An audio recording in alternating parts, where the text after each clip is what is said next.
이 이야기는 실제 있었던 대한민국 항공 역사와 국제 반응을 바탕으로 재구성하였습니다.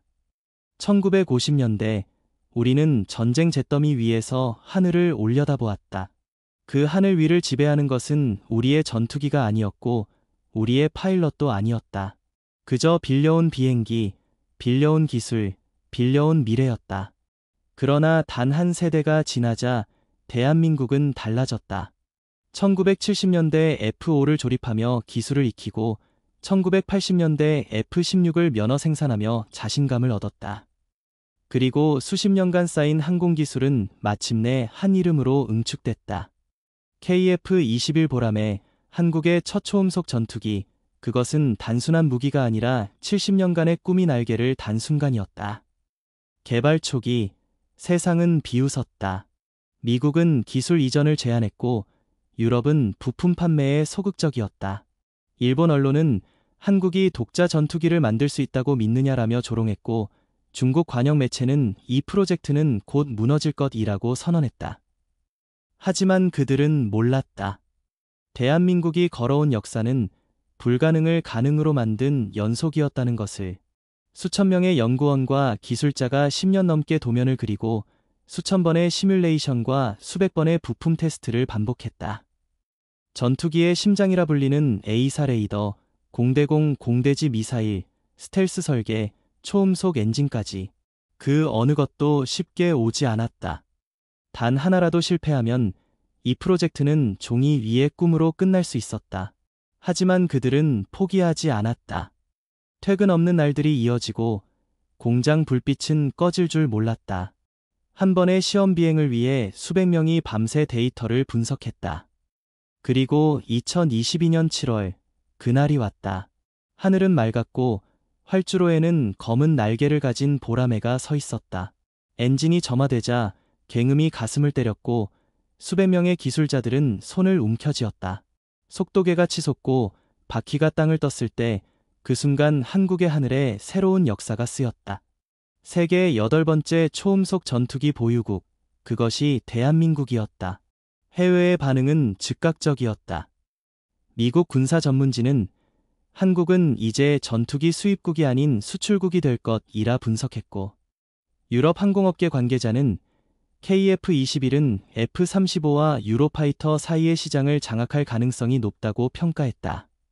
인도네시아, 필리핀, 폴란드, UAE까지 관심을 보였다. 그동안 전투기를 팔던 나라들이 이제 한국을 잠재적 경쟁자로 바라봤다.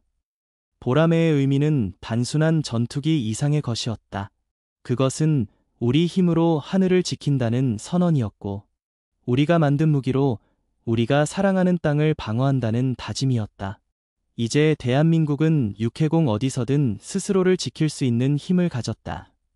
그리고 그 힘은 억지를 만들고 억지는 평화를 만든다. 하늘을 나는 보라매를 바라보는 국민들의 눈에는 자부심이 빛났다. 이 전투기의 첫 비행은 아이들에게 새로운 꿈을 주었고 기술자들에게는 더 큰 도전의 시작이었으며 세계에는 대한민국이 절대 무시할 수 없는 나라라는 사실을 새겨줬다. 우리가 KF-21을 만들 수 있었던 이유는 단 하나. 포기하지 않는 국민, 포기하지 않는 기술자, 포기하지 않는 나라였기 때문이다. 그리고 앞으로 보라매는 더 멀리, 더 높이 날아오를 것이다. 대한민국의 이름과 함께 보라매의 비행은 단순한 기술의 증명이 아니었다. 그것은 세계 질서 속에서 대한민국이 던진 도전장이었다. 한때 세계의 변두리라 불렸던 나라가 이제는 하늘 위 패권 경쟁의 한복판에 서 있었다. 첫 비행 이후 각국의 시선은 한층 날카로워졌다. 중국 군사평론가는 방송에서 한국의 항공력은 이제 단순히 방어 수준이 아니라 지역 공중 우세를 노릴 수 있다고 말했다. 일본은 방위백서에서 처음으로 KF-21을 명시하며 경계심을 드러냈다. 러시아 언론은 한국이 향후 10년 안에 수출 시장에서 우리와 경쟁하게 될 것이라고 분석했다. 이 반응은 단순한 외교적 언급이 아니었다. 그것은 새로운 게임의 시작을 알리는 신호였다. 전투기라는 것은 무기 그 이상의 의미를 갖는다. 그것은 외교 카드이자 국가 간 힘의 균형을 바꾸는 열쇠이기 때문이다. KF-21의 4.5세대 성능은 스텔스 전투기인 F-35에 근접하면서도 가격은 절반 수준으로 낮출 수 있었다. 국내에서도 변화가 시작됐다. 군 장교들은 이제 훈련 시뮬레이션에서 한국이 만든 기체를 중심에 두고 작전을 계획했다.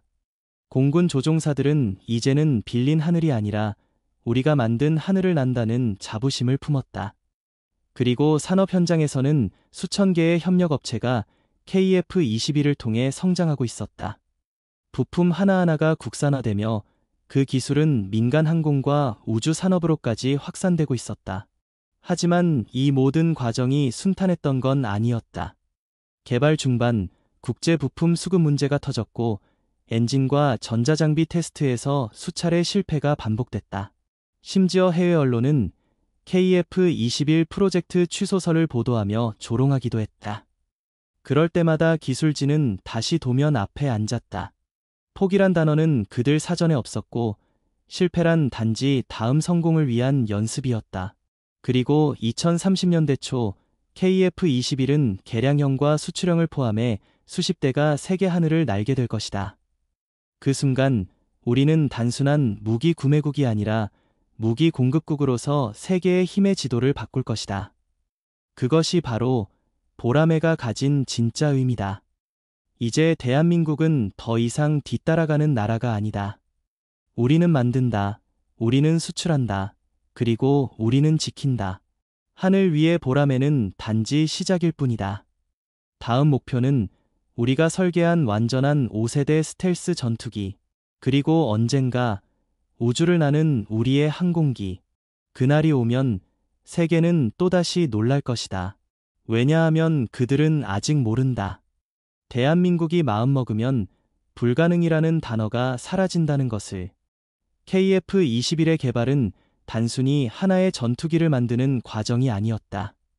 그것은 국가 전체가 자신의 가능성을 시험하는 거대한 도전이었다.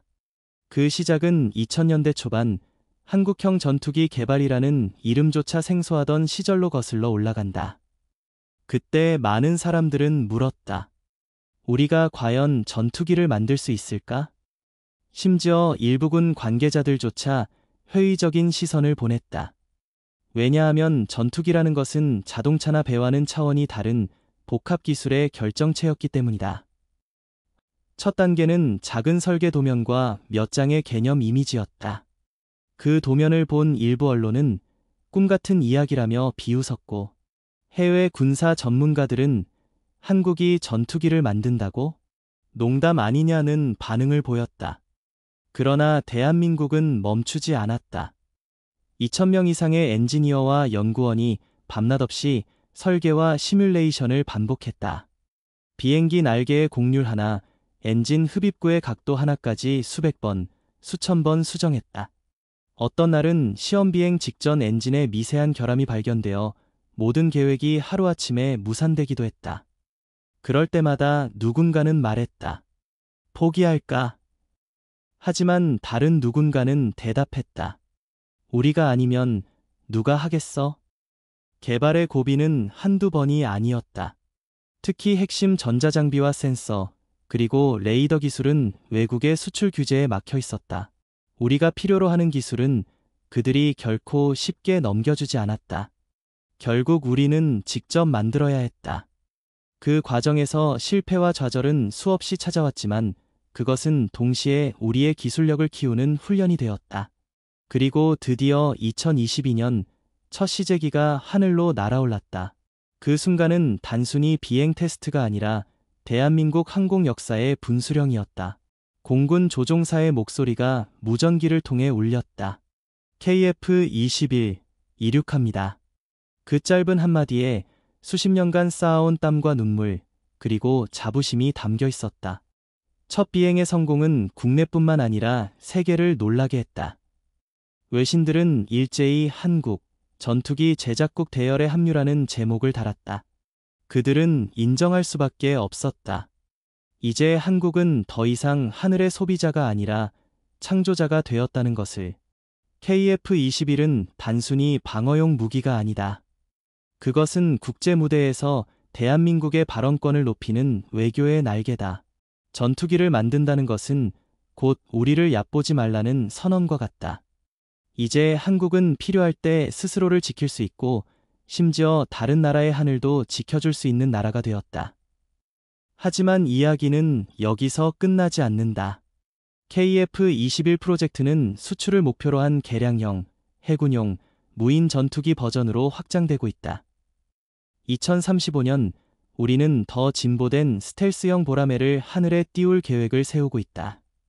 그때가 되면 한국은 단순한 아시아의 군사 강국이 아니라 세계 공중 패권의 중요한 축이 될 것이다. 이 모든 것은 불가능을 가능으로 바꾸는 도전에서 시작됐다. 그리고 이 도전은 끝나지 않았다. 언젠가 우리 아이들이 우리나라가 만든 우주 전투기를 자랑스럽게 바라보는 날이 올 것이다.